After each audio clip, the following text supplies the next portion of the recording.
Kalamassery medical കോളേജിലെ ഈ doctor Ganesan ചെയ്ത അഴിമതിയും തട്ടിപ്പും ഉപകരണങ്ങൾ മറച്ചു വിട്ടതും ക്യാൻറ്റീൻ ഉൾപ്പെടെ സംസ്ഥാന ബിസിനസ്സുകളോട് അന്വേഷിക്കാൻ കൗൺസിലോ തീരുമാനിച്ചു.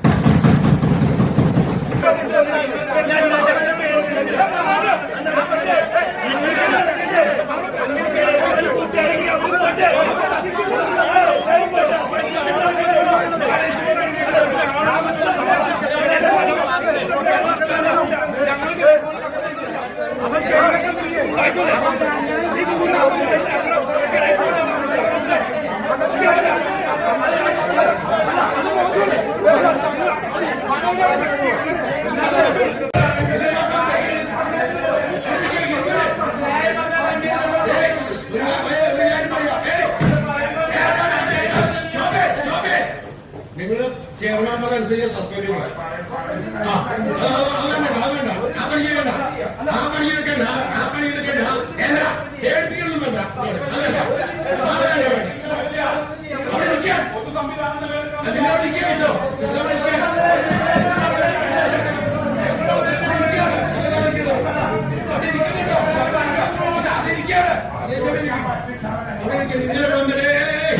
ഞാൻ കൊണ്ടുകൊണ്ടുപോകാം. നിങ്ങൾ കൊണ്ടുപോകേണ്ട. നിങ്ങൾ കഴിഞ്ഞ 5 കൊല്ലം കൗൺസിലിൽ ഭരിക്കരുത്. ഞങ്ങൾക്ക് എണ്ണവും ഉണ്ടായിരുന്നില്ല. വ്യക്തമായ ഭൂരിപക്ഷത്തോടെ ഞങ്ങൾ വന്നിരിക്കുന്നത്. വ്യക്തമായ ഭൂരിപക്ഷത്താണ് കേരളത്തിൽ ഗവൺമെന്റ് വന്നിരിക്കുന്നത്. ഞങ്ങൾക്കറിയാം ഉമ്മൻചാണ്ടിയാണ് ഈ ഗവൺമെന്റ് മെഡിക്കൽ ആക്കി. അത് ആദ്യം നിങ്ങളൊക്കെ ഉദ്യോഗം ഇറക്കുന്നത്. അപ്പോൾ ഞങ്ങളത് കേട്ടത് വേണ്ട. ഇവിടെ ഞാൻ ഒരു കാര്യം തീർത്തു പറയുന്നു. കളമശ്ശേരി മെഡിക്കൽ കോളേജിലെ ഈ ഡോക്ടർ ഗണേശൻ ചെയ്ത അഴിമതിയും തട്ടിപ്പും ഉപകരണങ്ങൾ മറച്ചു വിട്ടതും ക്യാൻറ്റീൻ ഉൾപ്പെടെ സംസ്ഥാന ബിസിനസ്സുകളോട് അന്വേഷിക്കാൻ കൗൺസിലോ തീരുമാനിച്ചു. ഓരോ ദിവസം കഴിയുന്നതും ഗണേഷ് മോഹന്റെ അഹങ്കാരം കൂടി വരുന്നല്ലാതെ ഒരു ജനപ്രതിനിധികളെ പോലും വെറുതെ വളരെ തയ്യാറല്ല. എന്റെ പേരിൽ കേസെടുത്തിട്ടുണ്ട്. പഴയ കൗൺസിൽ അക്ഷര പേരിൽ കേസെടുത്തു. പിന്നെ ബാക്കി ഏത് പോകുന്നതും എല്ലാം കേസെടുക്കുന്ന ഒരു അവസ്ഥയാണുള്ളത്. അദ്ദേഹത്തിന്റെ ശക്തി എന്താണെന്ന് ഇപ്പോഴും മനസ്സിലാവുന്നതാണ്.